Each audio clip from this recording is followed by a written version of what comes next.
Alright.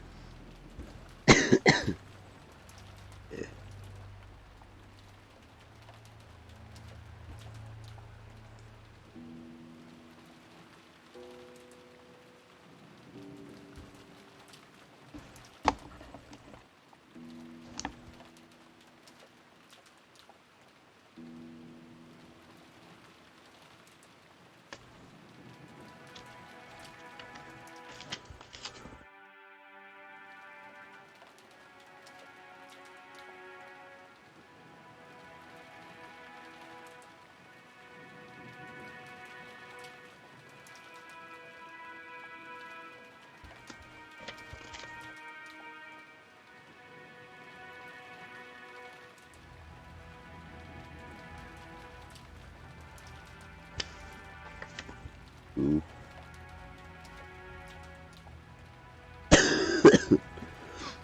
Yeah.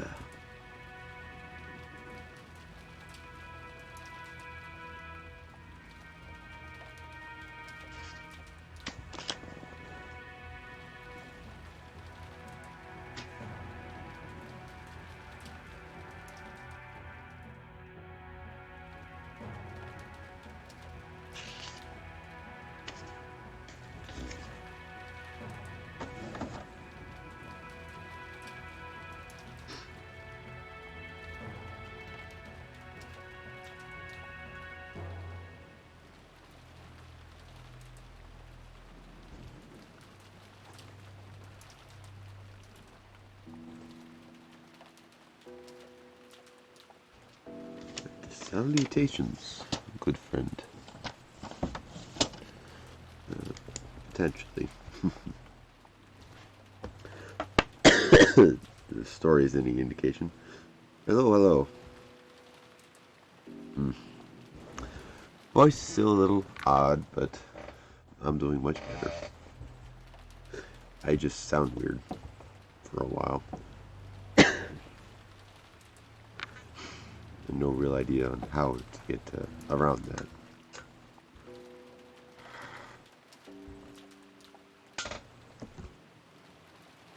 So in the meantime, enjoy whatever the hell sound I'm making. Or not, it's your choice. Anywho, where did we leave off? We left off with Battler and Beatrice having pretty big fallout. With Battler saying he'll never give up by default, and it's up to Beatrice to be here. And he left her with time to think about things and come back to the chessboard at hand. And there was a good deal talked about entirely unnecessary cruelty and things of that nature.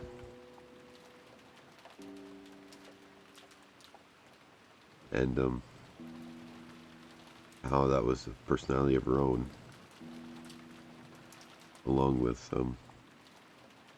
how she doesn't have any respect for the life or respect of the sanctity of life, and she didn't quite understand that as a witch. We also, on the reality side of things, everybody found the 3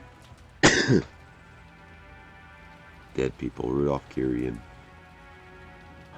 that guy. For whatever reason, I cannot remember his name properly. It's one that starts with an H. I know it as soon as I'll see it, but I just can't ever remember. I was going to keep calling it something else. When I found them, those 3 dead, stabbed by points of what's at some point. The demonic ones. But it looks like they've come back, so let's continue on from there. 7 survivors returned to the guest house once again.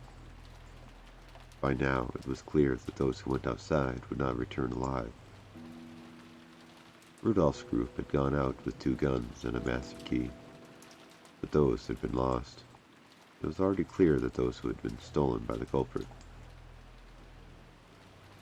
Because the shutters were closed on the windows, they couldn't be opened even if the culprit had a master key. The front and back doors that led to the outside were all sealed by chains, and they were further blocked with sofas and tables. Even if the culprit decided to break in through violent means, it wouldn't be easy for them. At this point, the typhoon may actually be fortunate. If it were clear outside, it might have been possible for them to set fire to the guest house. If there wasn't a typhoon in the first place, the boat would have arrived before noon. That's not much of a silver lining. Eva-san, how do you feel? Please, try to take it easy. Thank you. I still feel like I have a fever, but this is no time to complain about that. For the children's sake as well, this is no time to be bedridden.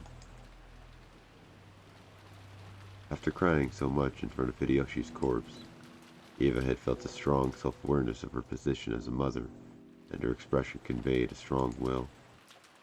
In actual fact, her fever still hadn't gone down, and she was aware of that. She didn't keep a strong hold on herself. She felt as though the fever would make her mind hazy again.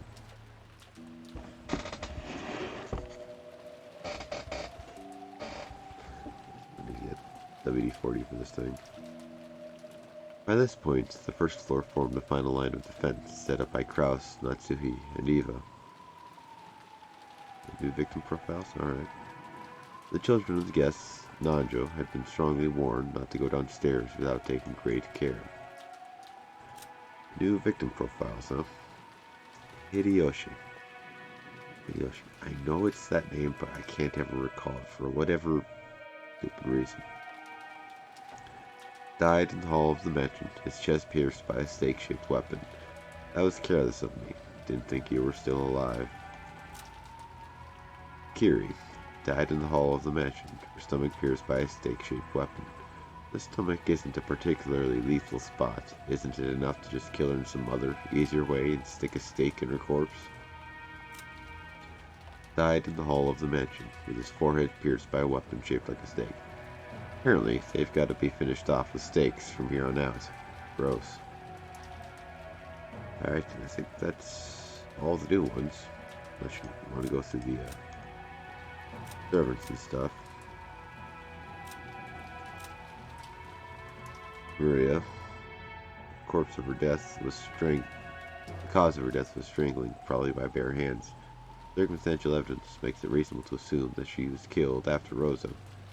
Then her blood became the red ink for the witch's oath. Rosa died in the rose garden with her medulla oblongata pierced by the spear-shaped part of a fence. If Maria's death hadn't been a clear homicide, it may have been possible to suspect an accidental death in Rosa's case. This woman was the human sacrifice for the birth of the new witch. And yeah, that's them. Nothing terribly strange about any of that. But we do have new profiles and stuff.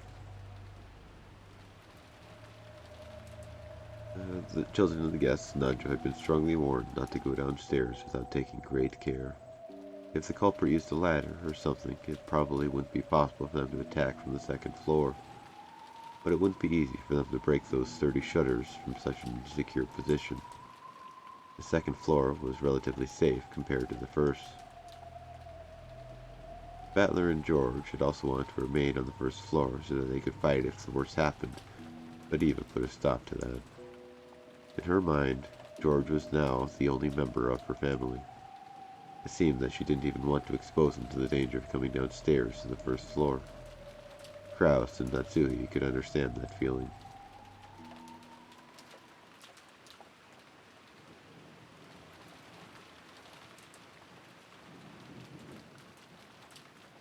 Also, a great deal of time had passed since the siege began. In the second floor cousin's room, Battler, George, and Jessica sat dazed, and didn't even listen to the TV that had been left on. For a while, Nanjo had been with them and had tried to lend them words of encouragement. But when he realized that he might actually be having the opposite effect, he hid himself in his own room on the same second floor.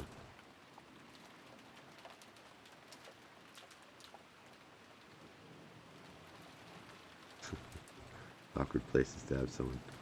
Yeah, there is the artery that goes down there. And if you're close to the knee, that could get hit, I guess, but yeah, I guess that would work. Finding out new ways to kill people in multiple in multiple fashions in this game. Just very knowledgeable experience, worldly things that we should probably know. Yes? But yeah, popliteal artery. That's the new name. There is the artery that goes down the inner thigh.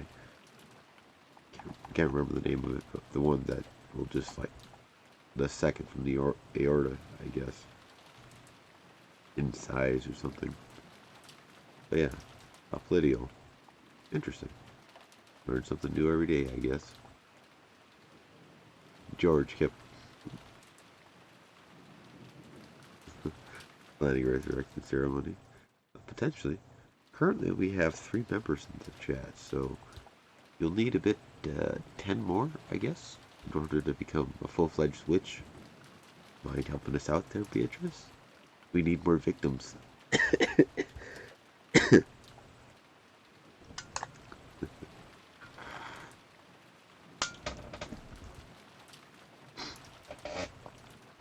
George kept looking dazedly at the photographs inserted in his notebook. It was from the time he'd taken a vacation to Okinawa with Shannon. Shannon's happy smile was contained in those photos. Time for a flashback? George could remember the temperature and the humidity, the warmth and strength of the wind, and even what he had been talking about with her at the time those photos had been taken, as clearly as though it had been yesterday. Though to George, they weren't simply photos, but a door to bring back warm memories. In this room, even though the sound of the typhoon and the TV should have entered George's hearing, it was the scenery of Okinawa he had seen with her and her laughing voice that reached his eyes and his ears. Emerald, that's the one I was thinking of. The knee was new, yeah, that's same here. Technically, we have blood going all throughout our bodies. In and of itself, it's not strange, but it's interesting to learn we have a artery in our knee. I'll have to look it up.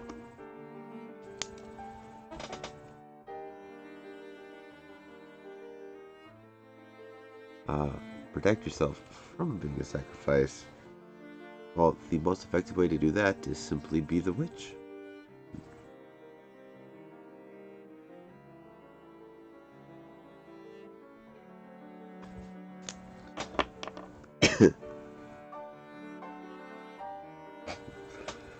But we'll see. Or be Battler-kun, because he's the one who always survives for some reason. Probably because we're playing as him. George had strived to be reborn after meeting Shannon. He had sworn to separate himself from the timid person he had once been, easily caught up in the atmosphere, unable to refuse a request, and easily used by those around him. He had resolved himself to become a strong man who could make her life more joyous. Therefore, if he hadn't met Shannon, the man called Ushirmiya George would probably have lived a very different life. And the George of that different life surely wouldn't have been as excellent a man as he is now.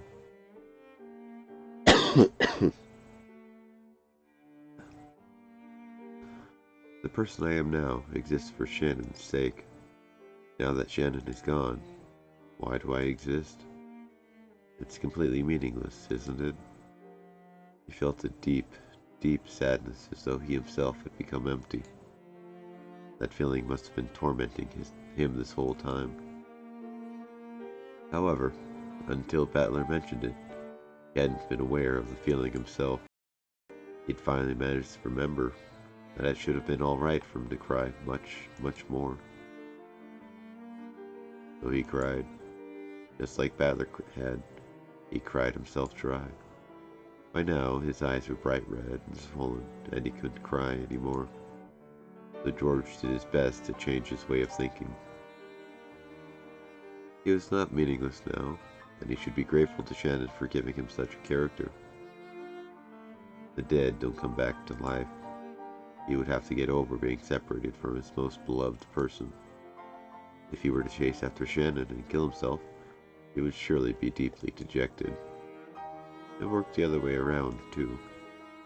If he had died and Shannon had chased after him, throwing away her own life, he wouldn't have been able to forgive himself. It got kind of gloomy. So he chose to surpass his sadness and anger, and decided to thank her instead. After meeting Shannon, she made his days rich and full, and taught him the meaning of working hard for other people's sakes. As a result, she had shaped him into the kind of person he had wanted to be. He wanted to thank her for that. He tried to quell his sadness in this way, but each time he did, he remembered Shannon's smile. He understood it logically. He knew that grieving any more than this would only make her grieve in heaven, but that didn't bring a stop to his sadness.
Why is it that when people die, it's so sad like this?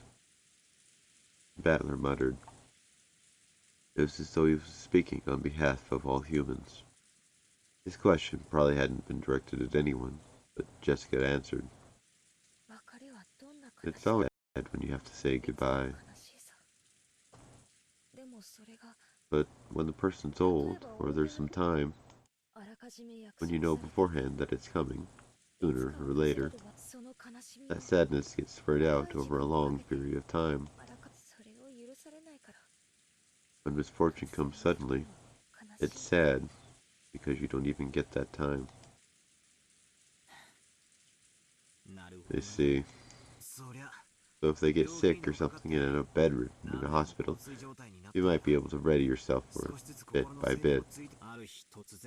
But when it happens suddenly, someday, you don't get that luxury. Sadness that's usually spread out over several years closes in on you all at once. It's pretty tough. Sometimes it makes you feel a sadness so deep it can leave scars for life. Scars for life, huh?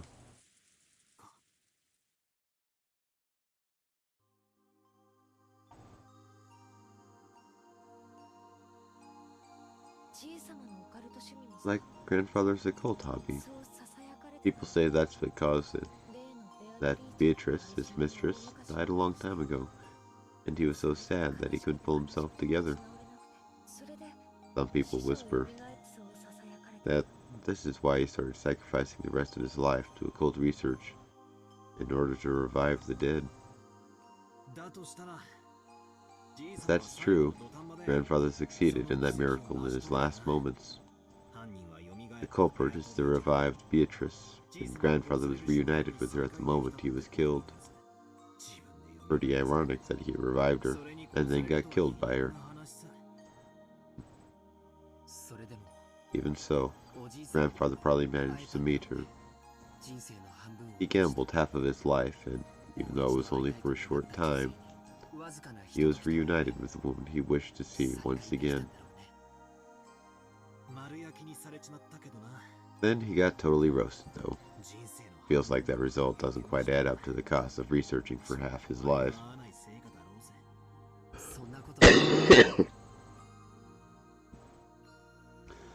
That's not true.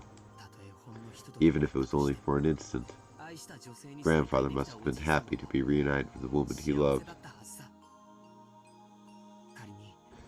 And that would be true, even if his crime of going against divine providence was punished by God, and his body was burnt and set down to hell. Even if that reunion only lasted a very short time, right?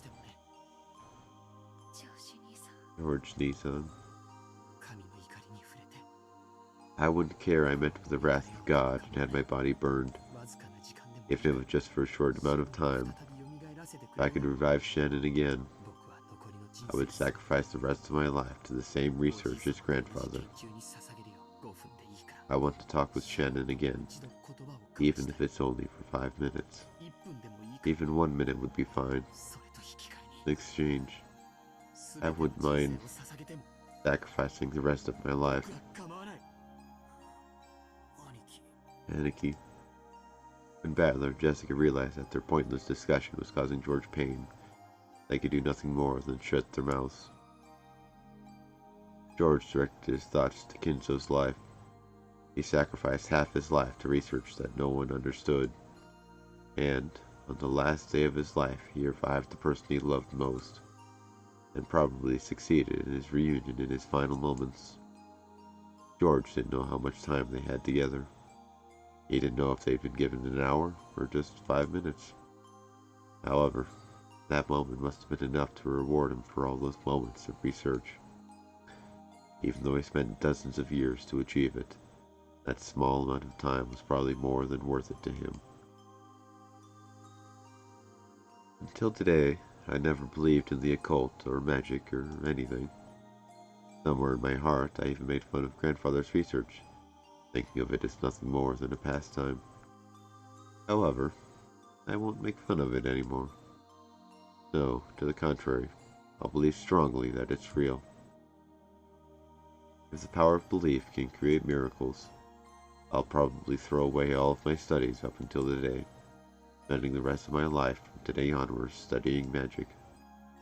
Give me the power of magic, and give me a miracle that'll let me see Shannon again.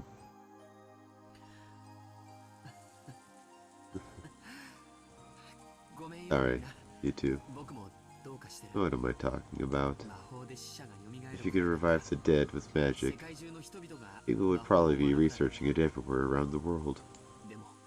But things like that don't exist in reality. No one researches it. That's because they know the dead can't be revived with magic. Sorry for saying something so weird.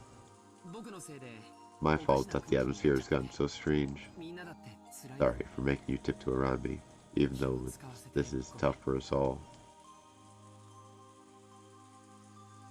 Even if I did it to divert myself from my sadness, maybe I did say something strange. If I keep talking about stuff that's so weird, I'm sure it won't do anything good for their sadness. But that doesn't mean I can bear this silence.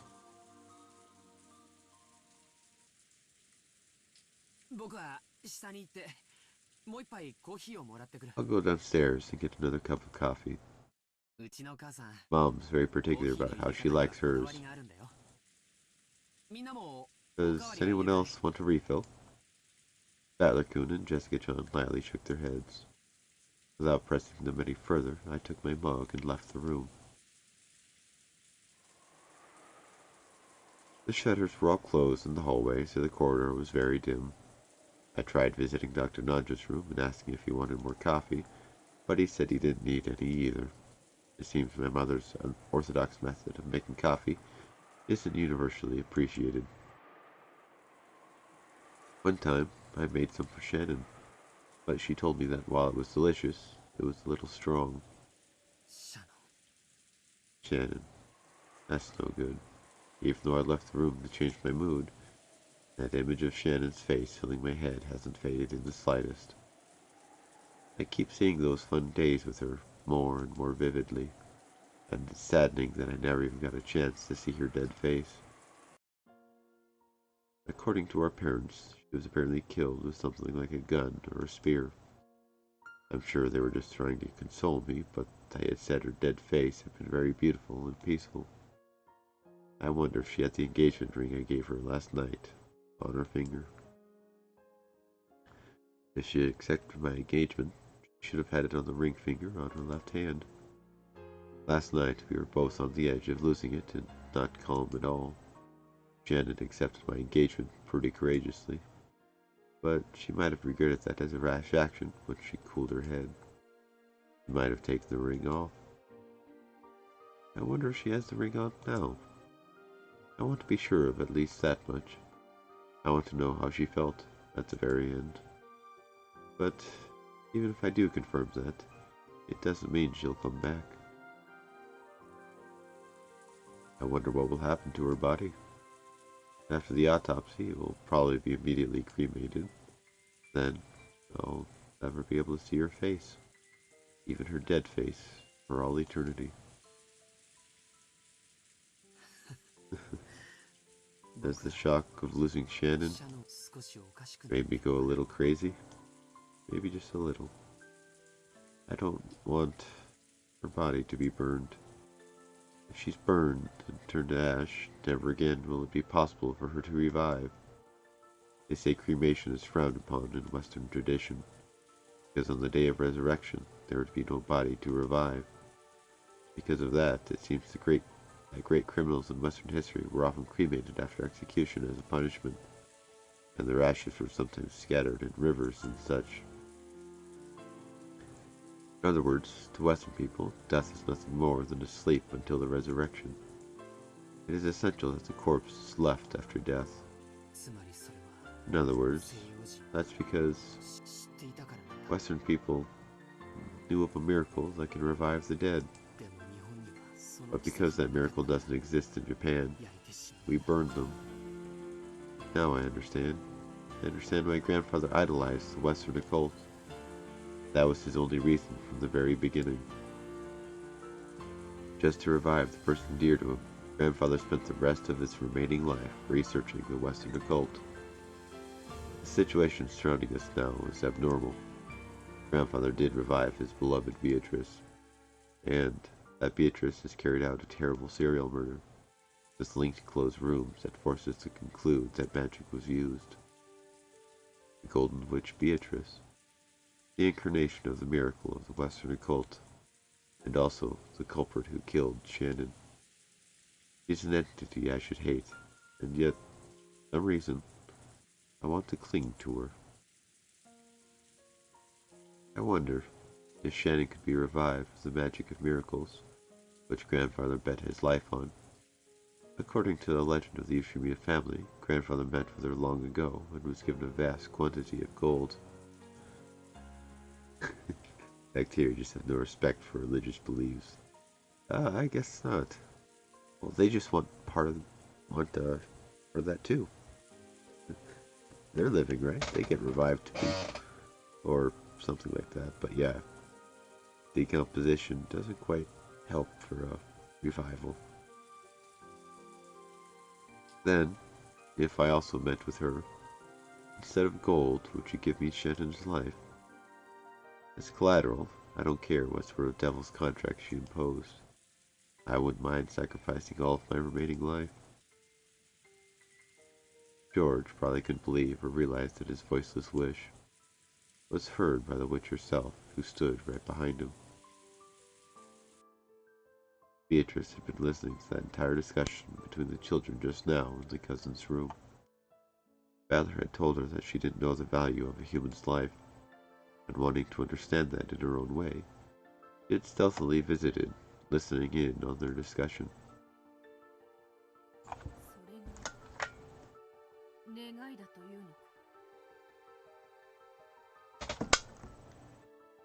That is your wish, you say, which succeeded the name of the Endless Witch. Of course, her current power still made her worthy of being called a witch, but it could not begin to compare to her previous strength. Even without the endless magic, I am a great witch, whose name has been thundered for 1,000 years. Reviving the dead will be no trouble at all. Inside her head, she thought about several magical steps she could take to revive the dead. Even magic that should have been easy in the past would be difficult with her current power. She saw something, then clicked her tongue, and did so again, over and over. In the end, right? She finally thought of a single spell. But that was a spell that she couldn't use by herself. It was a spell that witches with weak power use, one that relied on the aid of others. In the past, Beato had looked down upon that type of magic. Therefore, she frantically tried to search for any conceivable alternative. But in the end, she couldn't think of one and slumped over in self-derision. Then, careful not to surprise him, she softly called out. Softly to George's heart.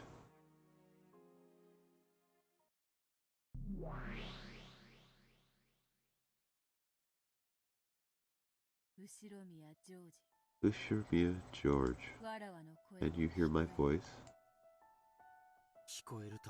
I can hear you. Who are you? Are you really the witch, Beatrice? Or are you an illusion created by my sorrow? If it's the former, please hear my wish. And if it's the latter, just leave me alone. The conversation in the mental world was a lot like having one in a dream. When you dream, haven't you ever had the experience of casually accepting something that would have been absurd in the real world? The conversation in this world was like that. So even though a witch appeared and started talking to George, he was not surprised. Indeed, I am the Golden Witch Beatrice. Normally, you and I would not be able to talk together in this manner. However, you are strongly conscious of me and wish to have a discussion. So both of our channels are able to match like this. I don't care if the person who killed Shannon was you, or someone else using your name. As long as you exist as a real witch, I'll pay whatever cost you ask for. If you desire my life, take it right now. Please, I want you to bring Shannon back to life. If that's impossible, I'd be satisfied if you just let me talk to her for a short while. Please. I ask for nothing in return. I shall grant that wish. Really? Really? You'll revive Shannon? Indeed. However, my current magical power is not sufficient to use the magic of resurrection. Therefore, I must rely on your help. If there's anything I can do, I'll do it. Even if that means taking my heart out right here and now, I will not hesitate. I told you, I don't need anything like that. I will chant the magic. Then, a gap will open in the door to the land of the dead. But as I am now, I do not have the power to bring Shannon's soul up through that gap. However, you have strong feelings for Shannon, and those feelings will surely become magic that can bring her soul out without fail. What do you say? Will you help me? I will. If Shannon's life will be restored, there's nothing I'm afraid to lose. George's fists shook in silence. Then he slowly came to his senses. He had been absentmindedly standing near the window in the hall that whole time, his mug still in his hand. And the witch from his dream was still there. What the? It isn't a dream. Be quiet. I am very fragile now. If any more humans appear, I will not be able to preserve this form. I shall grant your wish, so stay silent for now. Understand? George covered his mouth with both hands, nodding enthusiastically several times. In that instant, he almost dropped the mug he was holding. George frantically juggled it around and caught it. He was afraid that if it fell to the floor and made a loud sound, the witch's form might disappear like a bubble popping. He softly set the mug on the floor and stared at the witch in front of him again. Her form didn't disappear. It wasn't a dream. Come, let us go to the parlor where Shannon sleeps. With the power of your feelings, we will bring back her soul. You say go, but how? My mother and the rest are downstairs. There's no way they'd let us go outside. And didn't you just say that you wouldn't be able to preserve your form if another human appeared? Come to think of it, that is true. So, Grouse and the rest are downstairs. If that's the case. Hey, Cirrus. Welcome. I'm a little sick today. I'm getting over it though. Welcome, welcome. Green screen? Sort of. Not here, but on my screen. Down there on the right, I have something that uses the green screen effect. Why? Why do you ask? This is all the stuff behind me. It's all real. But yeah, I'm sick. I'm getting over a sickness. It's coming. It's on its way out. Come to think of it, that is true. So, Kraus and the rest are downstairs. In that case, we definitely cannot go down. Well then, you just need to go to the mansion without going down to the first floor, right? It's simple. Beto laughed as though she had thought of a pleasant prank. But it looked like a green screen? Interesting. You know, it's all real. Melded in the colors nicely. That's interesting. I've actually thought about setting up a green screen behind me, so I could have like an auditory voiceover booth type thing, and then have like all this stuff on a better display, and then just green screen it over here. That was a thought, and I may do something with it, but I first have to mess with a lot of stuff. I don't know. It's an idea. And your eyes aren't bad. It's just we see things differently. And with her golden pipe, she lightly tapped the window with its shutter closed. When she did, 3 gold butterflies appeared from the pipe and opened the lock on the window as though melting it.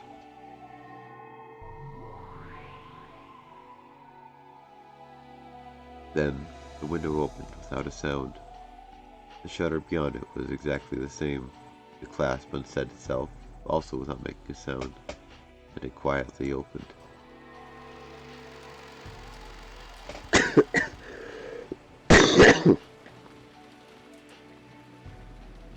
Right.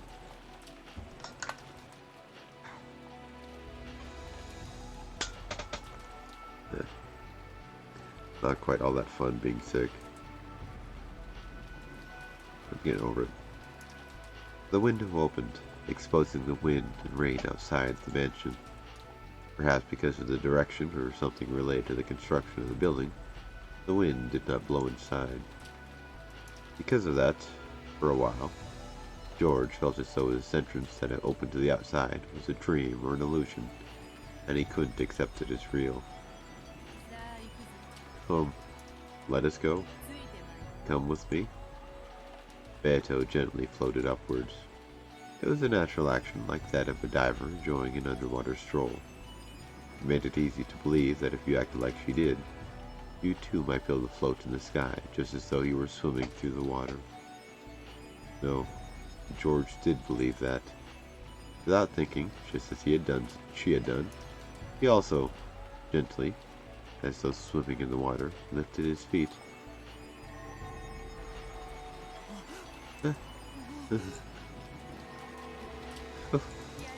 Not bad. Oh, you learned how to dance in the sky faster than I could explain it? George was shocked to find himself floating in midair like he was swimming. Of course, Beato was also shocked that George, who shouldn't have been able to use magic, had figured out how to do that just by instinct. To be able to fly in the air, to swim in the air. You mustn't be bound by reason. Accept it as a natural thing.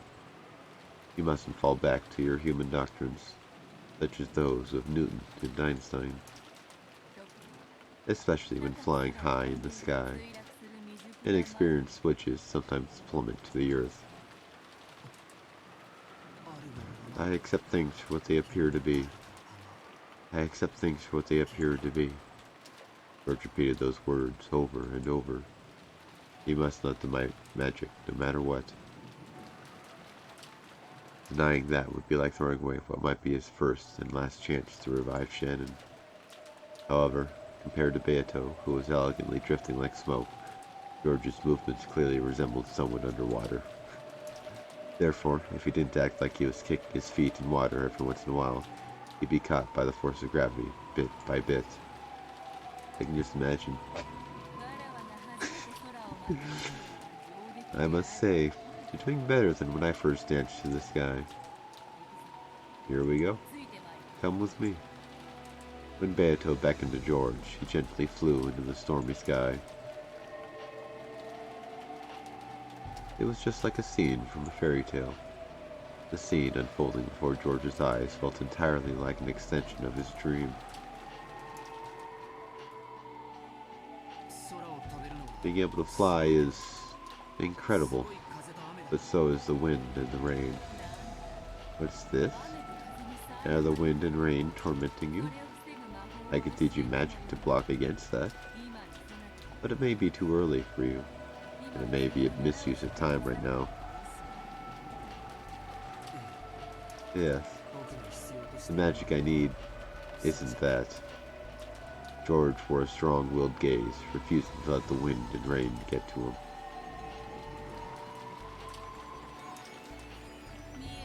The mansion is coming into sight.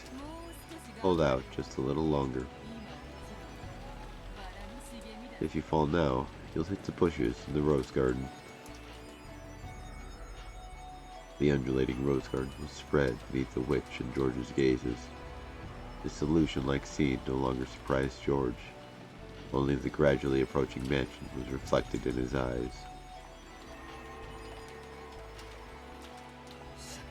Shannon, wait for me. I will definitely revive you.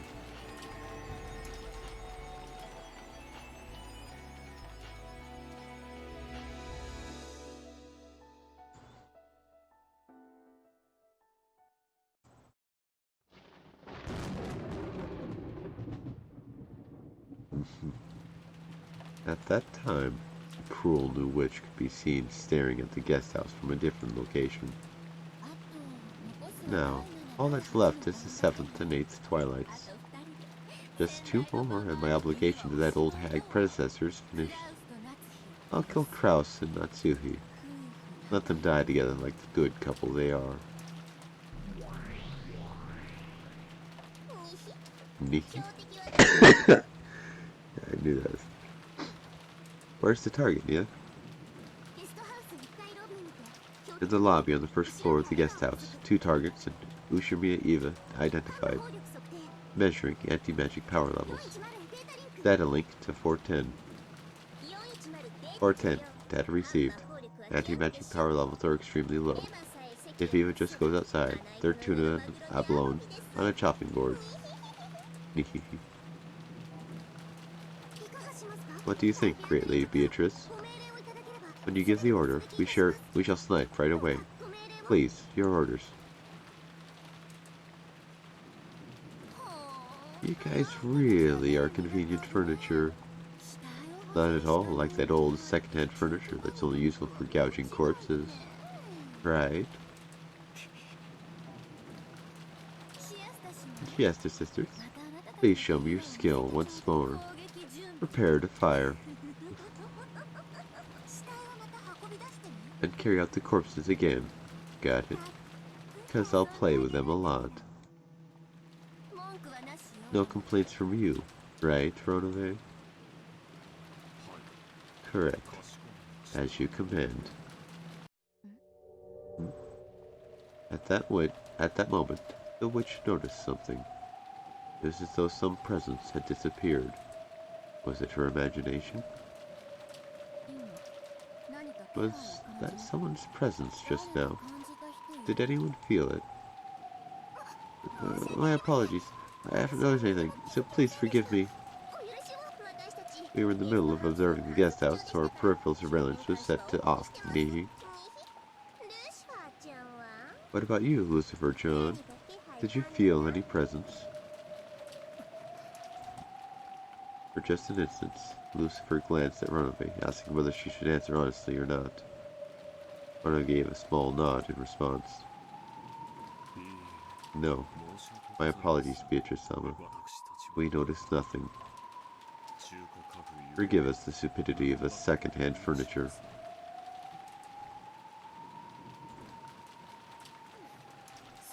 I see. If a great demon like you says that, then it must have been my imagination. The witch persistently stared in the direction the presence had disappeared to. That was where the rose garden lay, and beyond that she could see the mansion's dark silhouette created by lightning. It took quite some time before she pushed her unsatisfied feelings aside, and once again faced the guest house.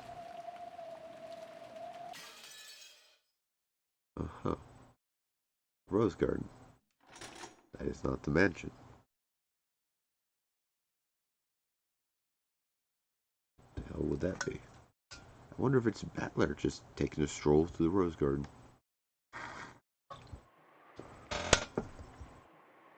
Meta Battler, not just Battler. This chair is very creaky. I don't like it. The guest house lobby was wrapped in silence. The strings of tension binding Kraus, Natsui, and Eva had already loosened, and they were completely worn out, with their minds beginning to waver. Every once in a while, they would stand up and walk around pointlessly, as though fighting their drowsiness. Are you okay, Eva-san? Please, do take it easy and rest. I told you, I'm fine. The three of us are now the only adults. There's no time to rest. No matter what the cost, we must guard this place until the end. I guess that fits. She spoke bravely, but she couldn't hide her rough breathing. It seemed that the fever, which had been calmed with medicine for a short time, had returned. It was very obvious that Eva's health was not good. Take it easy. At least close your eyes. If something happens that you need to be awake for, we will definitely wake you. I'm telling you, I'm fine. Leave me alone. It seemed she was already unwilling to budge. Kraus and Natsuhi realized that even if they talked to her anymore, when she was like this, it wouldn't reach her ears. Without saying anything more, they decided to let her be. To Eva, right now, even having an argument like this would be burdensome. It would probably be better for her body if she just sat there with her mouth closed. In truth, Eva was just a step away from being beaten down by drowsiness. Perhaps she shot back at them with a temper because she was trying to rouse herself to throw off her sleepiness. The clock would be pointing to 6 in the afternoon very soon. She had several snacks to distract herself from her drowsiness, so she didn't feel hungry. But now her lack of sleep made it feel like it was 6 in the morning, not the afternoon. Even supporting that, the boat came at precisely 9 in the morning tomorrow. They still had more than 12 full hours to go. It was an overwhelmingly long stretch of time. long, painful, hot. Even the sound of the clock torments my body now. In times like this, when that person puts his hand on my forehead, the fever fades at once. When that person no longer exists. As Eva's mind grew foggy, she was once again gripped by a deep sadness. She had already cried herself dry. Even so, the sadness of losing her beloved husband had not been exhausted. I was wrong. What do you mean? The new witch and Eva were fundamentally the same being. If Eva talked to her, she would always respond. I thought that if I could gain the position of the Ushirimiya family head, that alone would be enough. But then, as soon as I saw that mountain of gold, my greed grew. I was struck by a desire to have that mountain all to myself. That's nothing to be ashamed of. After all, it's your natural right as the Ushirimiya family head. How could you give up even a bit of it to anyone else? I was gripped by that temptation, which is why you were born. While you were a young girl version of me. At the same time, you are also my self-centered evil heart. Because of my foolish greed sprouted by that mountain of gold, the shell of the egg that is my heart cracked, and you were born into this world.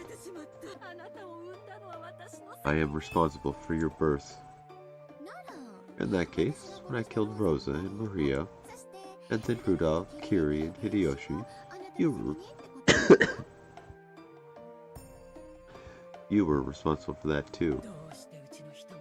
Why did you kill my husband too? Why?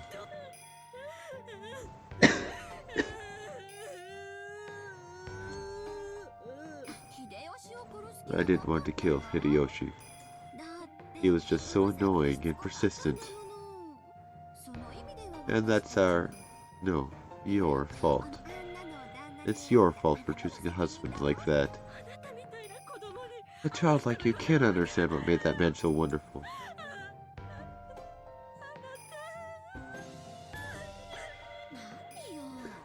What the heck? Our dreams were made with real magic, right? We solved the riddle of the epitaph. Then we found the gold and got the head's ring. All of our dreams came fully true, right? What more could you want? Those weren't all of my dreams.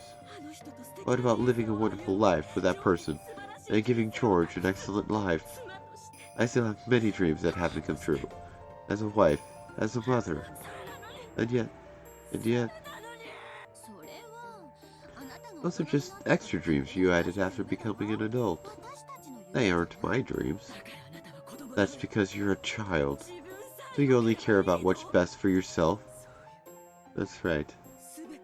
Everything is my fault. Back then, why did I resist doing what Rosa told me to? Why couldn't I announce to all the siblings that I'd found the gold? It's all because I'm so hideous. My evil heart, which sprouted from my desire to have all that gold for myself, caused you to hatch. Looks like you really hate me. No shit. Even though we're both Ushirimiya Eva. No, that isn't true anymore. And it was you who said it. I am Ushirimiya Eva. And you are the Golden Witch Beatrice. So just disappear. Witches are imaginary, illusions that only exist in fairy tales. Things like you should just disappear. Never appear in front of me again. Yeah, you're right. I understand. I'll disappear from in front of you. And I am no longer Ushirimiya Eva. From now on, I'm the Golden Witch Beatrice.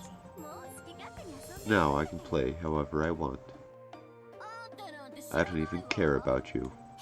If only you just give up and die.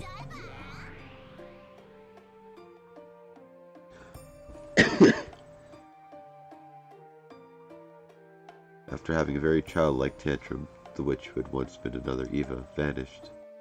Only Eva was left behind in the darkness. And she questioned herself. Me? I killed them? Did I kill that person? Did I kill him? She could no longer answer that question herself. Good day, Sekido. Welcome, welcome.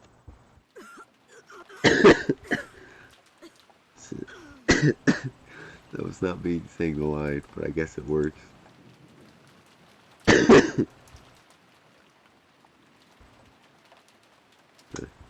Welcome.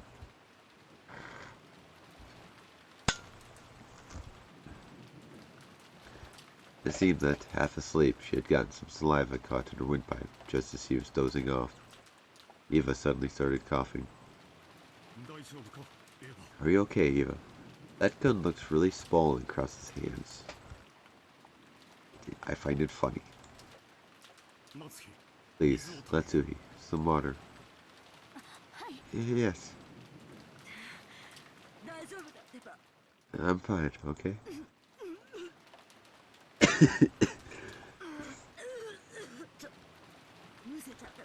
I just choked a bit.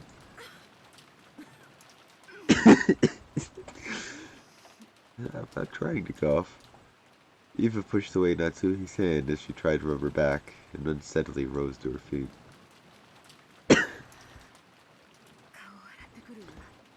I'm going to wash my face. Sorry, I fell asleep. When I get back, I'll make some more coffee. Extra strong, so that I won't get drowsy until tomorrow morning. Yes, please do. The coffee's more to my taste than what Goda makes. I'm glad to hear it, even if it's flattery. I'll be back soon. Eva exited the lobby, heading for the bathroom. Kraus and Natsuhi watched over her frail back. So, you sometimes do show concern for Eva-san, even though you've always been so much at odds with her. Isn't this how an older brother is supposed to be? Yes, I believe you're right. It isn't just Eva. There's Rudolph and Rosa too.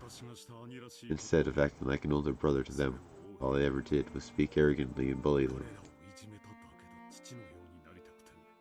In my own way, I was frantic in my desire to be like father. But I could never match up, and I always vented my feelings on them. But that is no excuse. I probably gave Eva scars so deep that they still have not healed. Oh. I regret it, but even if I apologized after all this time, it would do nothing to heal those wounds. If you can hold on to that feeling, instead of only letting it last for this moment, I'm sure your siblings will come to see it sooner or later. Though, by now, Eva is the only sibling I have left. If only you and your siblings hadn't been born into the Ushirian family, you might have had a more normal, more fun sibling relationship. You mustn't say that. Eva will probably continue to hate me for her whole life, and she has a right to. I intend to resign myself to that fact and accept it. Dear Eva, I'm sorry. Of course, you don't have to forgive me. Of course I won't forgive you. What are you talking about after all this time? Oh, so now you're feeling guilty. If only you'd just give up and die right now. Do it, she asked her sisters.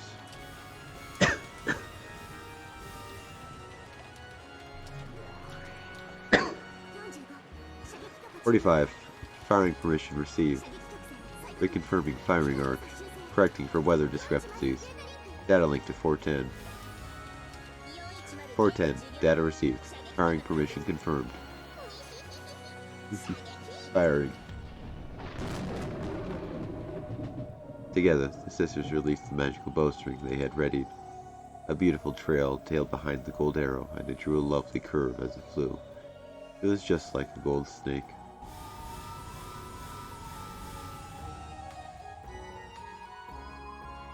It skillfully avoided a grove of trees and flew towards the front door of the guest house. Then it flew into the keyhole of the door and snuck into the guest house without any problem at all. The gold snake raced down the hall smoothly, yet as fast as an arrow. Right before it was the door to the lobby. When it flew into the keyhole, Kraus and Natsuki were ready. All ready. For an instant, Kraus thought he saw a gold-colored sparkle in the keyhole of the door. However, at the same time as he strained his eyes to see what it was, that sparkle bent like a whip and attacked, wrapping itself around Kraus's neck.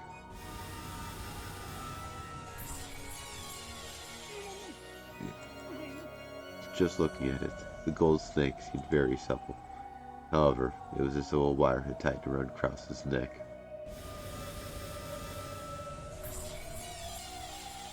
And while that snake choked Kraus, it extended even more, and also tightened around Natsuki's neck. Without even a chance to scream, their eyes bulged as they went into convulsions and then collapsed. 45. Hit and kill confirmed. Formulating towing curve. Revising capture points. Data link to 410. 410. Data received. Initiating corpse towing. We got both of them, yeah? I can't do that. The gold snake began to drag Kraus and Natsuki's bodies back. They slipped through the door to the corridor, dragging the bodies, gradually increasing in speed,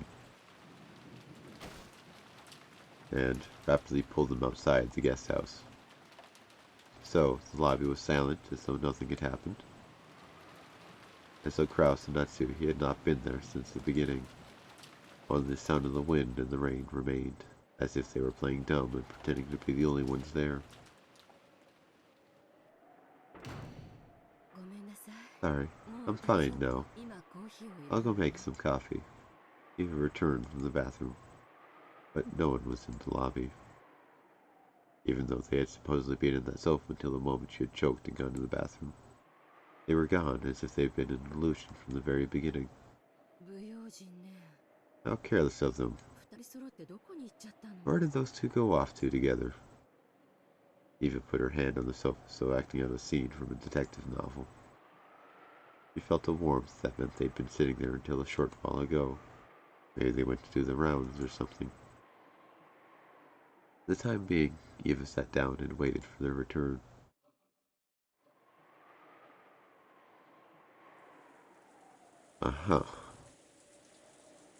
These people are kind of idiots. Well, she's overly tired and sick, so maybe I'll give her that, but yeah, that's not quite a smart decision. Beato and George could be seen in the parlor of the mansion. George was kneeling near Shannon's body as though praying. His face was serious, and there was even sweat on his forehead. However, Beato was the same. Now that she had handed her name over, most of her previous power had been lost. Of course, she still had more than enough power to be called a witch, but compared to the past, it was a very faint thing. Good. Don't talk to her. Don't touch her with your hand. Call to her with the voice of your heart, and seek her with the hand of your heart. Only your strong feelings can make my magic reach Shannon's lost soul. George kept praying earnestly and silently. He kept frantically yelling inside his heart, trying to call back the soul of the person he loved. He strongly envisioned his soul leaving his body and searching for her as he wandered through the land of the dead. Beato turned that strong force into magical power that supplemented her own magic. This was magic that, in the past, she could have performed easily without anyone's help. But now, if she didn't rely on someone's assistance, she wouldn't be able to finish the chant, much less succeed. I'd forgotten, for several centuries. Was magic, was resurrection, always this difficult? Beato was wearing an even more strained expression than George. It had slipped her mind, but originally, magic to revive a life was the ultimate hidden art. The abnormal thing was her previous magical power, which could be used over and over with a snap of her fingers. So, the heavy burden on her body and mind was, fundamentally speaking, extremely natural.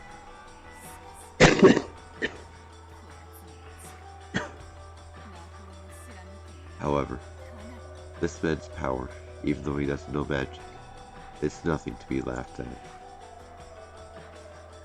I see. Though he truly is Kinzo's grandchild, the strong energy pouring from George was large enough to act as a magical power. At first, Beto thought it must be the blood of Kinzo, the sorcerer. However, that probably wasn't it. She had a feeling that Battler had already told her what it was. It had been born from the power of George's sadness at the death of the person he loved, and from the way he had tried his hardest throughout his life. From the warm time she spent together with Shannon to the size of the dream they swore to protect in the future. Is it really possible for humans to take life so seriously, even though they only have a single one? It was only natural. To her, a life didn't mean anything more than the difference between the top and bottom of an Othello piece. As the black represented death, then she thought all you had to do was flip it over again and make it white. However, it was just like that broken vase. The humans in a world without magic, where they cannot return things to their original form. It is very, very natural for them to bet their life and soul. Though, is an endless witch who can do so as she pleases, even with life and death, inferior to a limited human who can't even surpass the mountain of death? This time, the witch acknowledged it. He was able to hold a magical power that could never reside in witches who didn't understand the value of a life. Why does this thing called the endless magic exist? Even though I called myself the endless witch, did I forget what the endless magic means for 1,000 years? She looked at George's expression again. His surging earnestness was like a lightning bolt.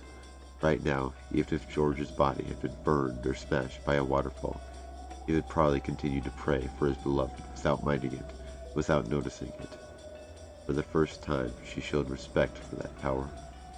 Though in that instant, all magical resistance was lost, and the enormous power of George's feelings turned into magical energy in its complete form.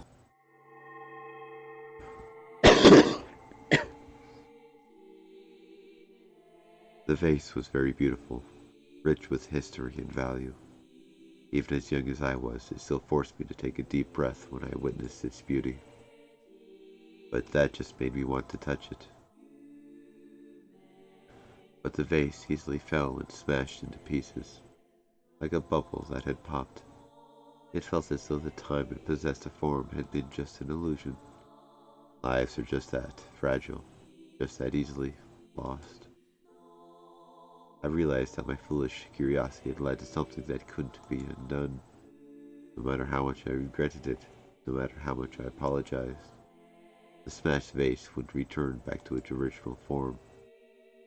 A lost life will not return to normal, no matter what happens. I was frightened that, even though my actions had been thoughtless and careless, they had stolen away a life that could never be revived again. Then I pitied that lost life and cried. I was frightened of myself, the one responsible for his loss, and cried even more.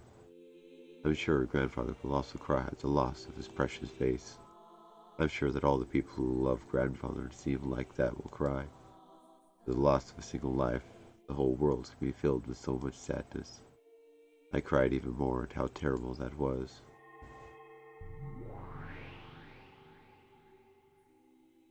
Beatrice appeared and spoke. Then, my lady, let us revive that vase with magic. If that will make everyone happy, the vase and the magic and the spirits will happily lend you their power and return it to its original form. Come, my lady, close your eyes and chant with me.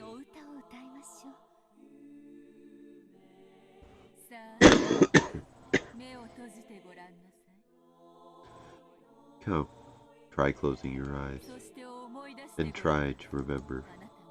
What form did you have? It was surely a very, very beautiful form. Please, show me that form one more time.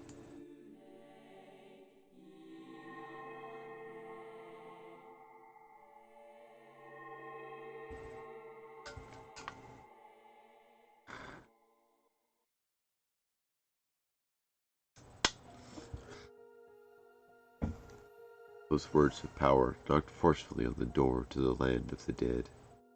The magic of her old self had performed that same forceful knock. However, doing it that way was horribly violent and earned the displeasure of the peacefully sleeping dead. But this time was different. It was very forceful, and yet gentle and loving. The dead near the door opened their eyes and called out to the others that there was a voice calling for someone to come back. The sadness of that voice calling from the outside touched the hearts of the dead, and, trying to respond as quickly as possible, they searched for Shannon's lost soul.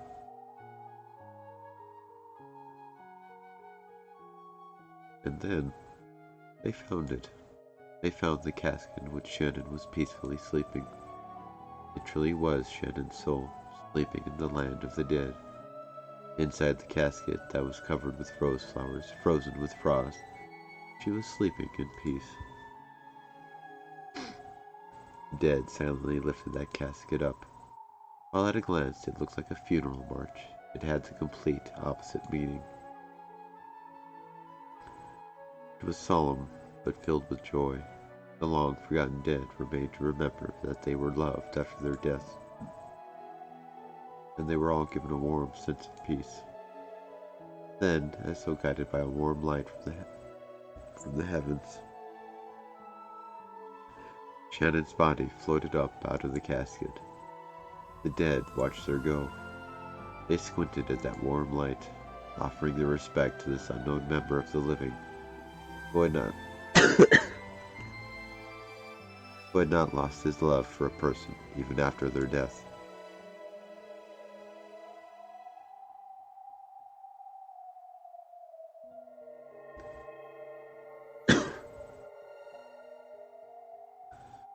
Shannon's body was enveloped in the light from the heavens and began to disappear.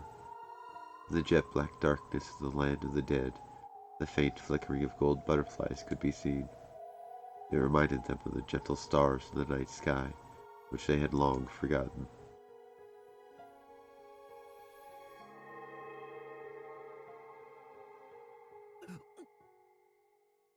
George remembered being told that he must not say anything, and he hurriedly covered his mouth. However, it felt like his heart was trying to jump into his throat, because he had seen Shannon's eyelids shake slightly.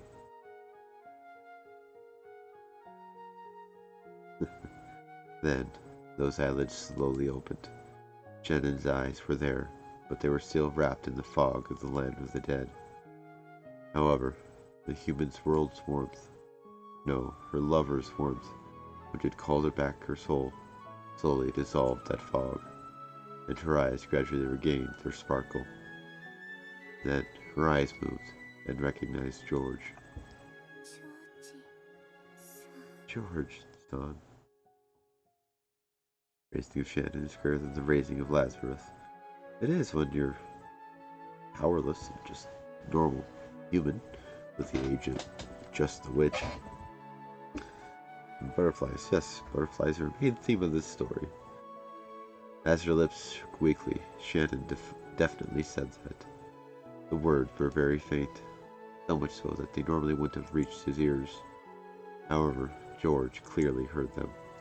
He heard the person he cared for, his fiancée, the one he loved most and who should have been dead, call his name once again. Shannon, Shannon, do you know who I am? George's son. Is this a dream?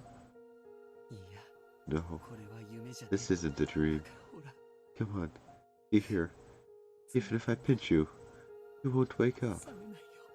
As George said that, he softly pinched Shannon's cheek. It was how George had always responded in the past, when Shannon had been surprised by something and had asked if she was dreaming.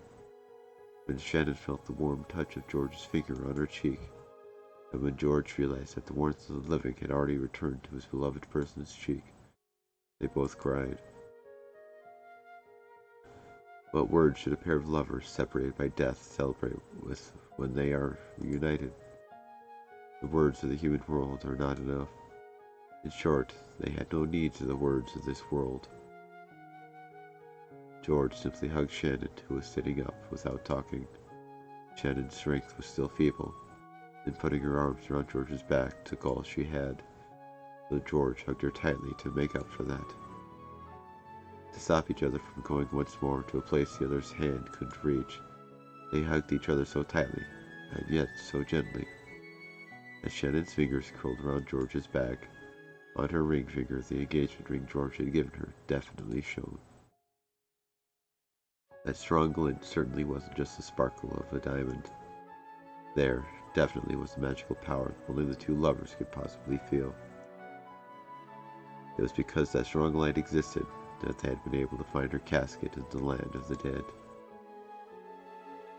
Beato understood.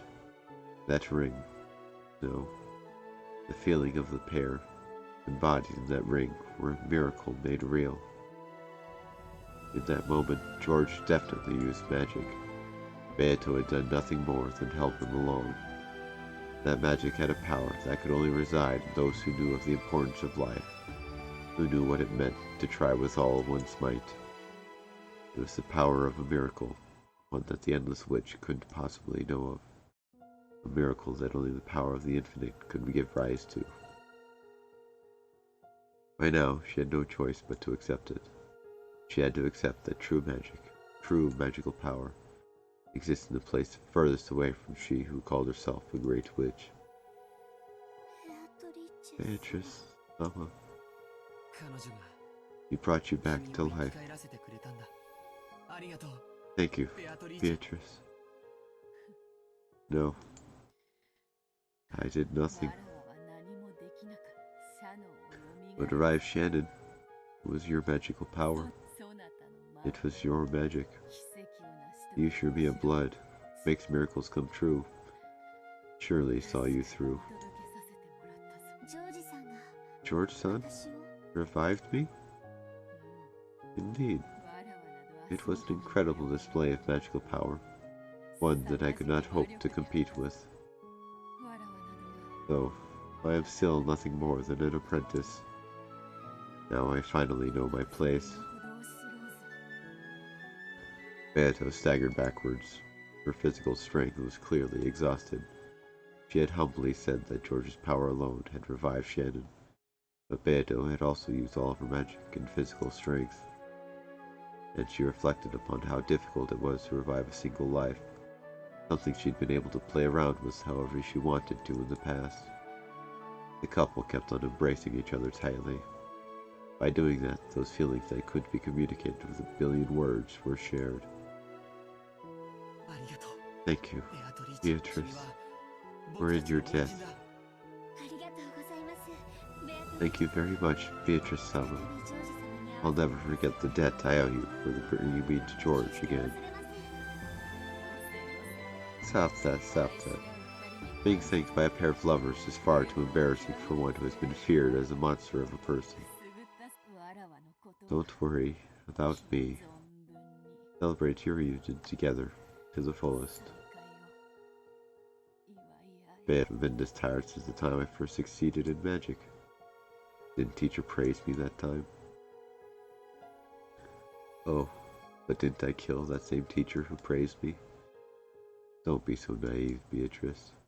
Isn't that what killing means? I know. More importantly, didn't I kill you? You shouldn't be appearing. You are still allowing me to live, even now. That is why I can appear like this. However, I did not come just to pat your head. Did you come to sneer at how pathetic I am? Anyway, if I have my head patted by a retired witch after all that's happened, the other witches will laugh at me. That's right. According to your bragging, you are not only a full adult, but a retired one. Yet only now have you learned how to use magic. That certainly does sound too embarrassing to tell anyone. Yeah, tell me about it. Keep it a secret, okay, teacher? Beto gazed at the couple hugging each other with a sense of pleasant despondency. Love, is it? I'm no match. 45. Data received. Firing preparations concluded. Ammo type selected and loaded. 410. Firing. Hehe. The gold snake arrow fired by the Chiesters weaved its way through the bushes in the rose garden, weaved its way through the hedges, and climbed the stone steps toward the mansion's entrance, aiming for the keyhole. It weaved through the corridors and flew into the keyhole on the door of the parlor. It happened in an instant. One could hardly blame Beato, who was completely worn out, for not noticing it beforehand. Right before Beato's eyes, the gold snake flew in through the keyhole, surrounded the two lovers, and pierced the two hearts in a blink of an eye. Furthermore, the gold snake faithfully pierced a hole through Shannon's chest once more. The two hearts were pierced by that gold snake. No, by that gold sewing thread on the new brutal witch's furniture. And it had happened in an instant, mocking the amount of effort it had taken to revive Shannon.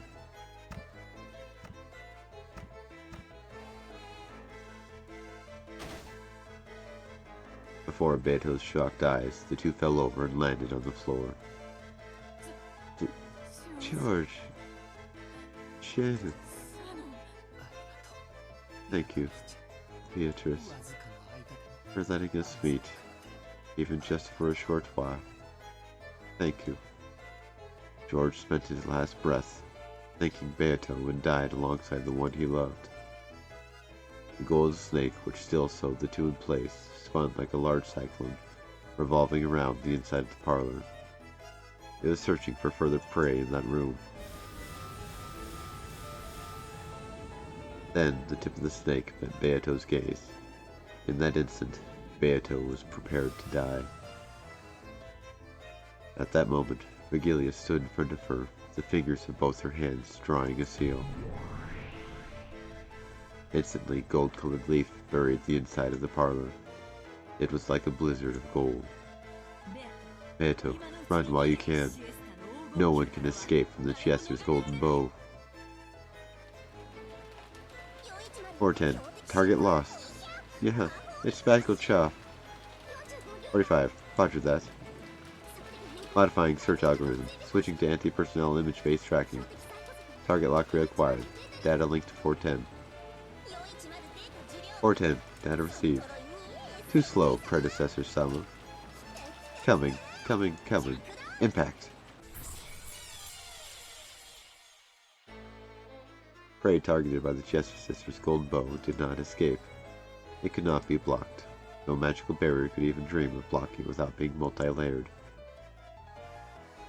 The gap opened during that instant of confusion caused by Vergilia's deception magic was Beato's only chance to escape. That is the only chance to make the sisters confuse Vergilia for Beato. As Vergilia spread her arms wide, blocking the way to her beloved disciple, the gold snake pierced straight through her heart.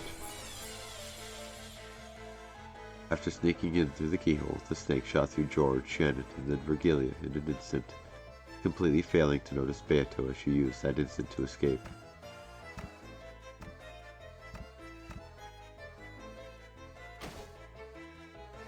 As soon as Vergilia saw that Beato had gotten away, she died.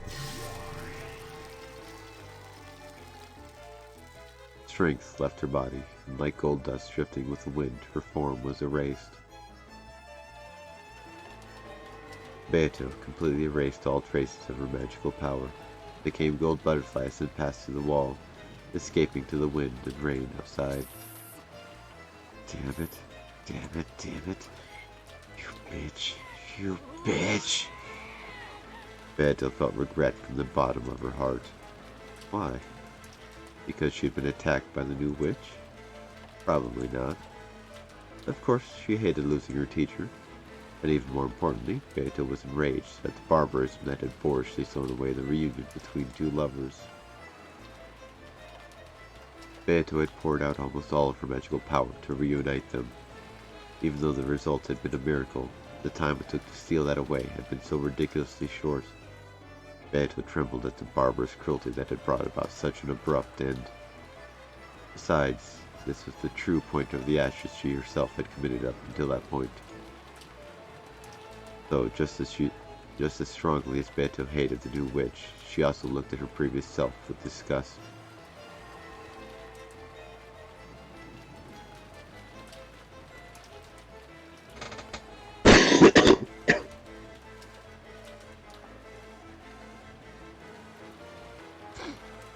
But now she had to escape. If she was targeted next, she would probably lose her life. To think that a chess player had descended, thinking they were like a god, only to be attacked by the pieces.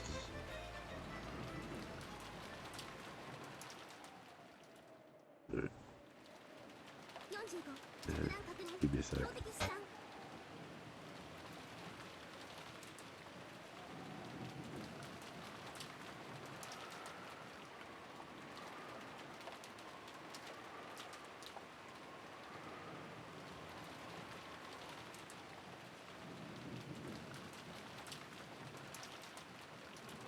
Alright. Yeah. 45. Impact confirmed. Target scattered. Without a doubt, we crushed the predecessor Sama. Looks like our pile of kill medals is gonna get bigger again. Yeah. Neat. What was that about loving couples? You get to enjoy tearing the two apart by death, reuniting them, then tearing them apart again, right?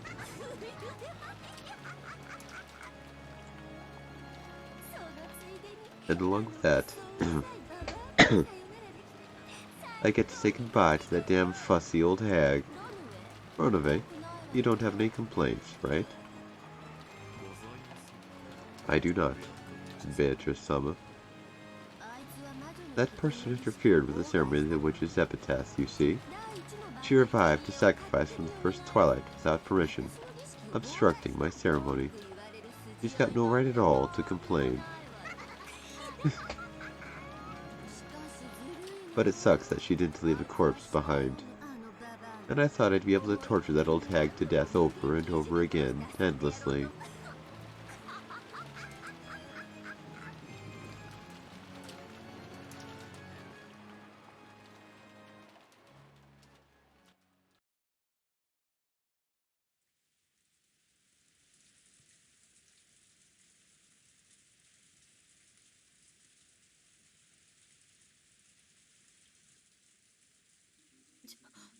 George said... No, I didn't see him. When did he come down? When did you say? What hour was that again? I think it was probably around 4 or 5? At the very least, it was more than an hour ago. We got sleepy and probably dozed off after that. I think it's probably, like Jessica says, about 1 or 2 hours ago. I also remember something from around that time. I was asked if I wanted more coffee. Something hard to believe had happened. Apparently, when Aunt Eva had left for a second to wash her hands, Uncle Kraus and Aunt Natsuhi had disappeared.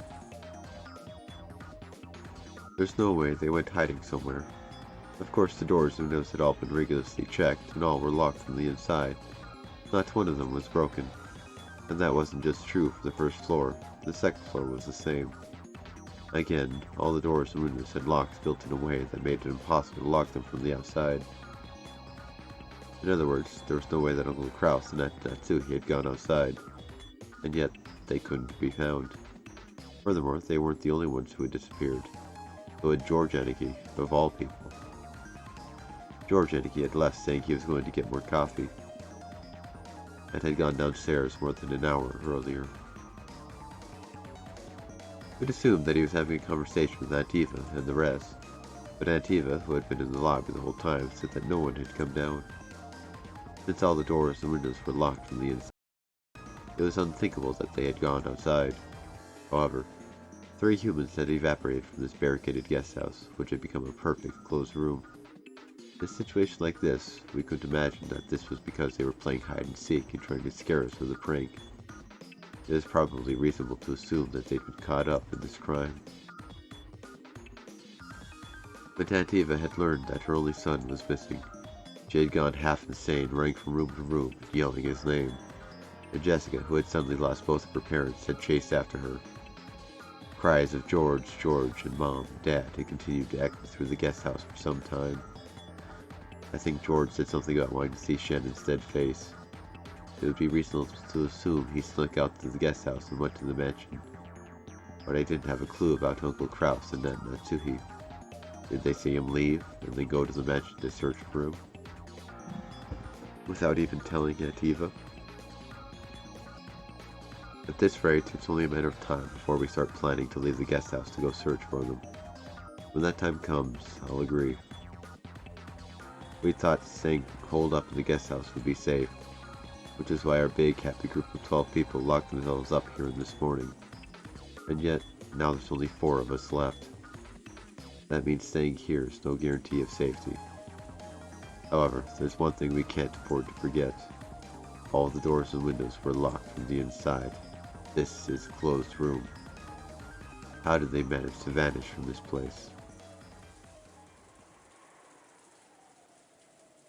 It's an interesting one. Not how did they get into a room, how did they get out? We searched around thoroughly. However, we couldn't find any traces of someone hiding. The 3 of them had almost certainly been taken outside the guest house. I wonder how it was done. You don't think there might be something like a hidden door? A hidden door? The doors and the windows were built in a way that makes them impossible to lock from the outside. Even using a fish line, it would probably be impossible the way we were constructed. It may be reasonable to assume that they left via something other than a door or a window. You're right. That does make logical sense. No one can be sure that no hidden doors exist. However, before leaping to that conclusion, I suspect a much simpler possibility. And what would that be? For some time, Battler had been opening windows, opening shutters, and checking outside, repeating this for each window. This window's pretty quiet. I see. Unlike the other windows, because of how the building's shaped, the wind doesn't blow into this one. It appears that way. It feels strange that no wind or rain comes in, even though there's so much of it outside. Dr. Nanjo, when I opened the window just now, did you hear a sound? Huh? No, I did not notice it. I believe it is well oiled. In other words, it's possible to slink through a window in the hallway when no one is looking. Furthermore, the wind doesn't blow in through this window, so the air pressure would cause the curtains or a door to make a sound. It would be quiet. Pat leaned forward and looked to the ground below. He was searching for some sign that George had jumped down, but at a glance he didn't see any mark like that on the grass in the middle of the pouring rain. There might also be a window like this on the first floor. It would be possible to go outside without anyone noticing. However, not only the doors, but the windows too are all locked, and the shutters are even down as well, correct? It may be possible to go out through them, but you couldn't lock them afterwards. Sure, you can lock them, just like this. Click. Battler closed the window and locked it, as though this was perfectly obvious. Battler-san, you aren't saying... If someone inside locked it afterwards, this closed room is as easy as pie. But that means... That means... Najo turned pale and shook his head several times, because the thing Battler had said had forced him to face a fact that was frightening even to imagine. That's only if the trick I'm thinking of actually happened, okay? However, for this trick, only a very limited number of people can be suspected. He didn't want to say it in front of Najo, but after eliminating Jessica, who had been with him the whole time, only Najo and Eva could have done it. I did not do anything of the sort. Yes, I swear it. In this case, it becomes a battle between Aunt Eva and Dr. Najo for an alibi. We just have to suspect both of you, and can find the two of you separately. To say it the other way around, the more survivors there are, the more effective this trick might be. But since our numbers have shrunk so much, it isn't effective at all. No, on the contrary, there would be a chance of having your own neck strangled by using it. It would have been more advantageous to make it look like the culprit was outside, to intentionally leave a door unlocked or break a window. If this disappearance drama had taken place midday today, I'd be able to claim this theory with full confidence. However, at this stage, I'm not confident at all. What's going on here? What in the world does it mean, this closed room? You don't think, What is it, Dr. Najo? Even if it's just a thought, please say it. Najo looked like he was trying to swallow his words, even though he'd thought of something, so I urged him on. After Dr. Najo refused several times, saying that it was just a foolish idea, he finally said it out loud. Well, don't you think this might actually be the work of the witch? Ridiculous. There's no way witches exist. The witch is trying to make her case to us, specifically because she's doing things that humans cannot do. She must be trying to make us accept her as a witch. To me, this disappearance from the closed room of the entire guest house feels like that kind of message from the witch. It's something I must not think of. Sure, they cannot mean anything. I am frightened. As Dr. Najo shook with fear, it looked like he was trying to erase the fearsome thoughts that he kept imagining one after the other.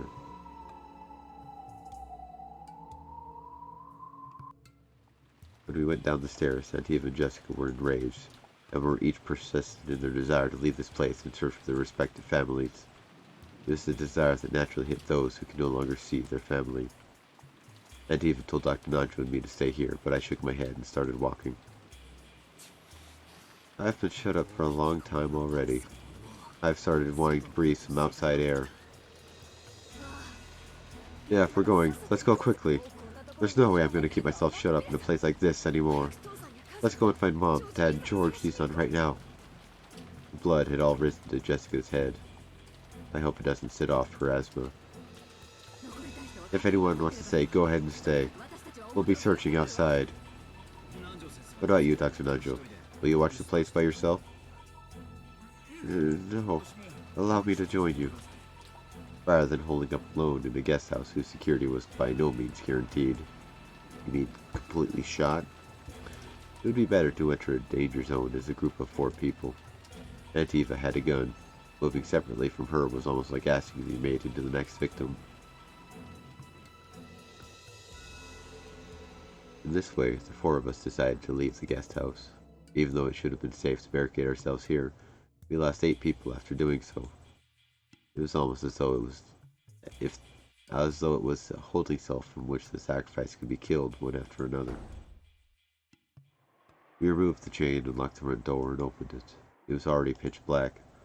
While there were some lights outside that dimly lit the pathway, they didn't have enough power to pierce the darkness that some suspicious person might be hiding in.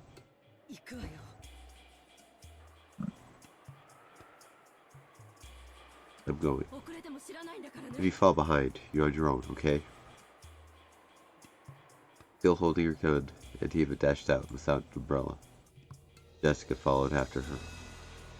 After glancing at each other, Dr. Najo and I chased after them. What in the world is happening in this mansion, on this island? I've just been shut up in the guest house with the rest of the cousins since yesterday, so I don't know anything about what's going on outside. Just what is happening that I don't know about. Outside this room, in this mansion, on this island. Everything is happening, everything is proceeding, and everything is ending without my knowing it. Somewhere in my heart, I've already started giving up. Most likely, not one of us will see tomorrow morning. When the seagulls cry, nobody will be left alive.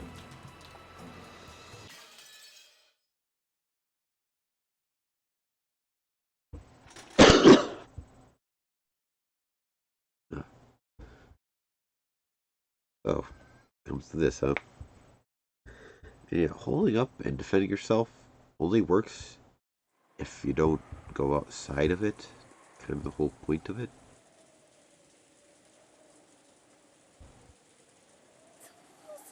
Dad, Mom, who would do something like this? Jessica's woeful voice echoed throughout the rose garden. Perhaps it was the intuition of a person who lived on this island. After checking the part of the rose garden where Aunt Rosa and Maria had fallen and seeing nothing, Jessica went to look in the arbor next. Normally, the arbor was probably a wonderful location to enjoy tea peacefully while appreciating the roses on a good sunny day. Maybe even Uncle Kraus and Aunt Natsuhi had days when they relaxed and enjoyed their tea together here. In that arbor lay their corpses. At least they aren't drenched in rain like Aunt Rosa and Maria had been, but there was no way I could say that out loud to Jessica at the moment. What do you think, Dr. Nanjo? Strangulation, I believe. Come, take a look at this. On their necks, there are distinct markings that something thin was used to strangle them. Right. I doubt those things were the primary cause for their deaths. Right there lay two stake-like weapons decorated with an occult design, which had been found drifted in Uncle Kraus's thigh area, and near on Natsuhi's calf. When we found these sticking out of my parents' forehead and chest, we decided to preserve the crime scene and leave them for the police. But Jessica didn't care about such matters and immediately pulled the stakes out of her parents' forsaken bodies. By now, bodies gouged in the head, chest, stomach, knee, and leg have been found. Damn it, damn it, damn it. I'll kill that murderer. Kill him. With this, the 8th twilight has been completed. Is this going to continue on to the 9th twilight? The witch shall be revived, and none shall be left alive. Bring it on. If the witch revives, that means the culprit is going to make his grand appearance, right? No one's going to be left alive. Bullshit. I'll kill him. I'll definitely kill the culprit and kill Dad and Mom with my own hands. Jessica let her emotions flow out as she howled furiously.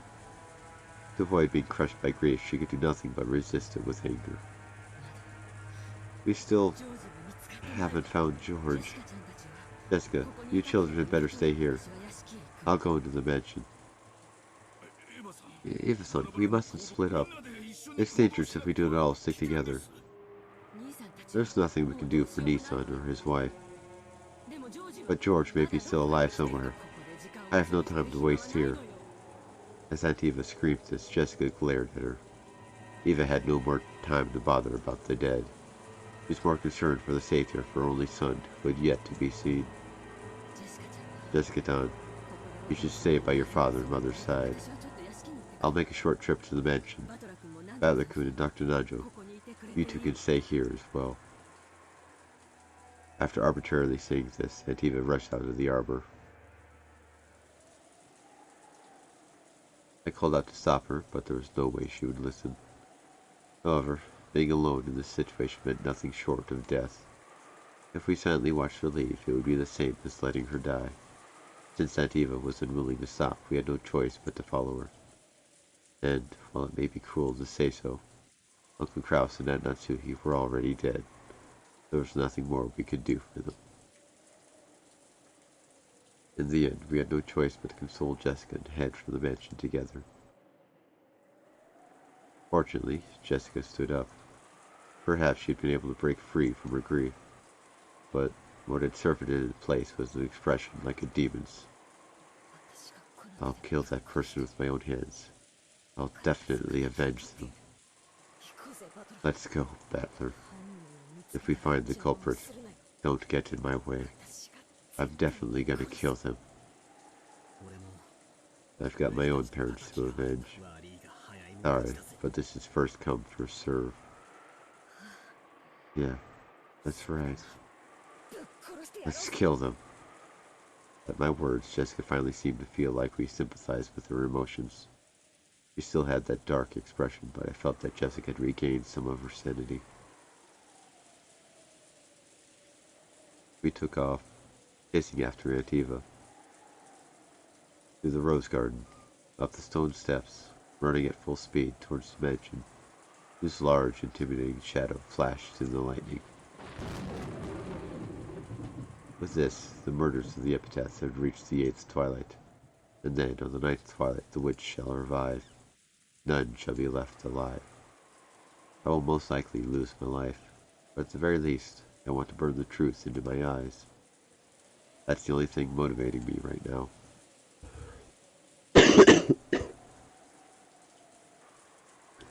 Have we ever acknowledged how cute her hairstyle is?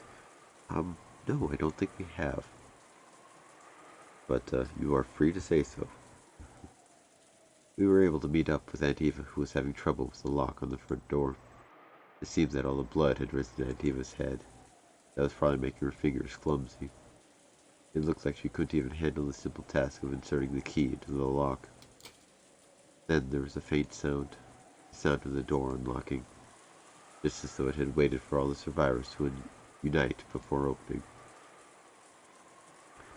It felt to me as though the malicious mansion was trying to swallow up all the remaining humans at once. Though, I may be honest, commenting on her hairstyle now may not be the most opportune time for that. Perhaps the stench that erupted outwards the instant the door opened couldn't be described as just a smell. It wasn't just a charred smell from Grandfather. I think it also may have contained the regrets of the servants in Dad's group. All of the dead. What did it mean as it floated out, overwhelming us? Was it the cry of the dead telling us not to enter? However, Aunt Eva didn't even flinch at something like that, and we who had to chase after her were forced to step into the mansion, even after receiving that message. I knew. George! George! If you can hear me, answer! George! Aunt Eva shouted at the top of her lungs.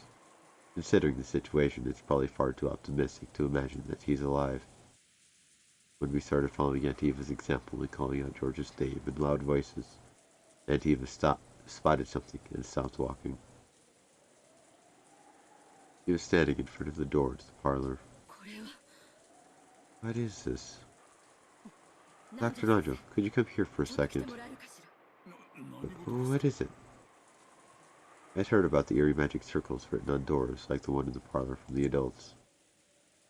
Eerie is the only words to describe that thing, which it was scribbled with a deep red paint, reminiscent of blood so that it slowly dripped down. However, that had supposedly been there since this morning. Wondering why Aunt Eva, who had supposedly seen it already, would think it odd now, Jessica and I stared at the door. Certainly. I have no memory of numbers such as these being written here. Right. They weren't. Eerie magical characters were written here, but not numbers. And what the two of them said was the magic circle had been there this morning.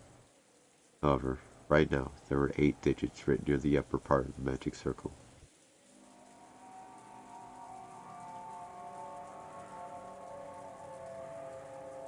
Zero 7151129. I didn't know what it meant, but I didn't even want to imagine what someone had been thinking when they wrote it. It was drawn with the same paint as the magic circle, but it clearly had been written by very recently. The way it had dried and the condition of the color was completely different from magic. From the circle part.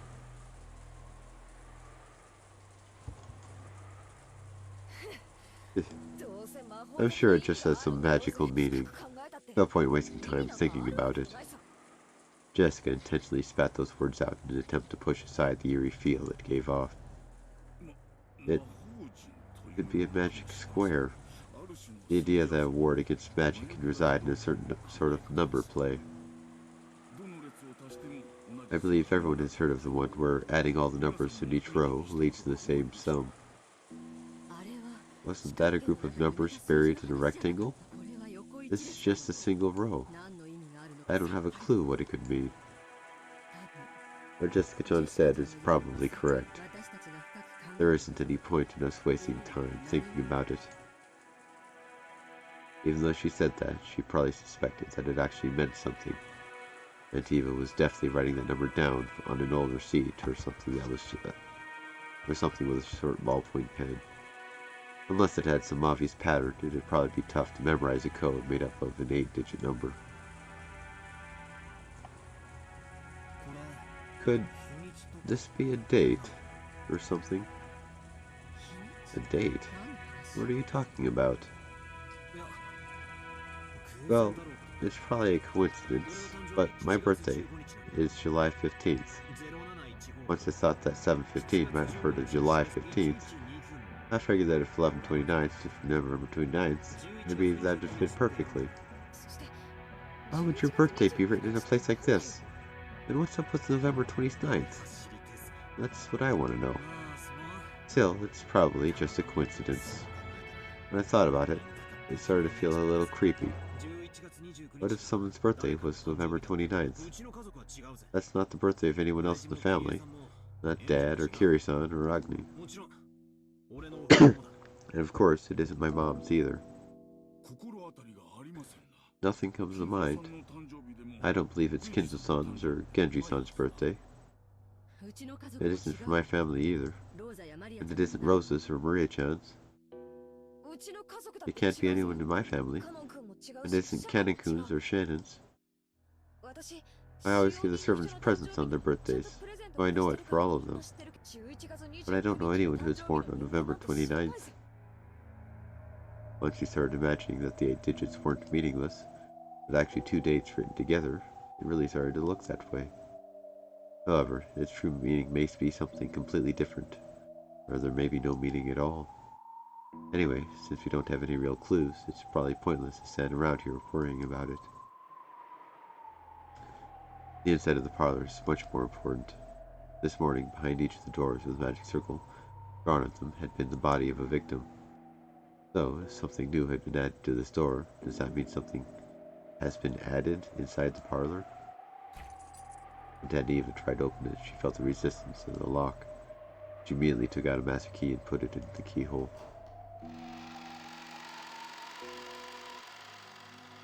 As soon as he opened the door, Eva let out a high-pitched scream and ran inside. That alone was enough to tell us what had happened inside the room. Dr. Najo and I looked at each other and shook my head slightly as we entered the parlor. George! George! Hang in there! George! Dr. Najo, quickly! George Aniki lay there crumpled alongside Shannon's corpse. His chest was stained bright red, and judging by his still opened eyes, I'd hate to say it to Aunt Eva, but I couldn't pick up any signs of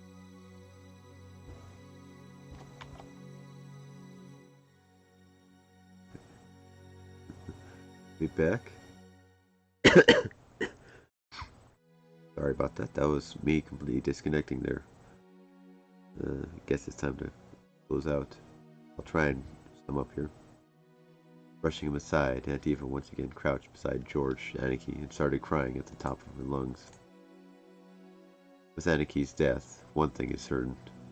The murders hadn't ended on the 8th twilight. The epitaph was being carried out to its complete form, including the 9th twilight, and none shall be left alive. It was really starting to lose track of things. For some reason, Aunt Eva's half-crazed cries actually made me cool down. And they couldn't just wait, like, minute. But that'll be it for today. Read the updated profiles. Alright, I guess we'll do that and call it. So it's George and Justice Parents. His corpse is found in the mansion's parlor. The weapon used on him is assumed to be a gun or spear-shaped object. In exchange for his soul, the witch gave 8 numbers. 07151129. If you say it, a small golden land will be opened. Natsuhi. Her corpse was found in the rose garden arbor. The cause of her death is assumed to be strangling with a rope-like object. A stake-shaped weapon was sticking out of her calf. Why do I even have to follow the epitaph in the first place? Is this some kind of game? This corpse was found in the rose garden. The cause of death is assumed to be strangling with a rope-like object. A stake-shaped weapon was sticking out of his thigh. If only there wasn't that stupid epitaph, I wouldn't have needed a stake. What a pain. I read the coughing lines perfectly, huh? Well, I guess so. Silver lining of something. Say it, a small golden land will be opened.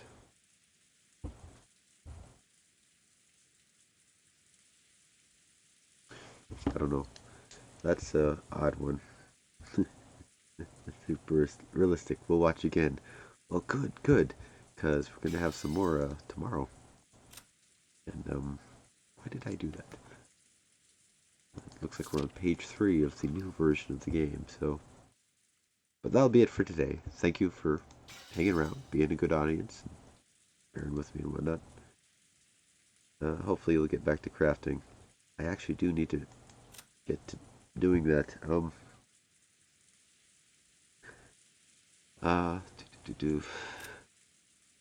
I've got actually some projects and stuff, and I'm actually going to be doing some of that for Christmas gifts.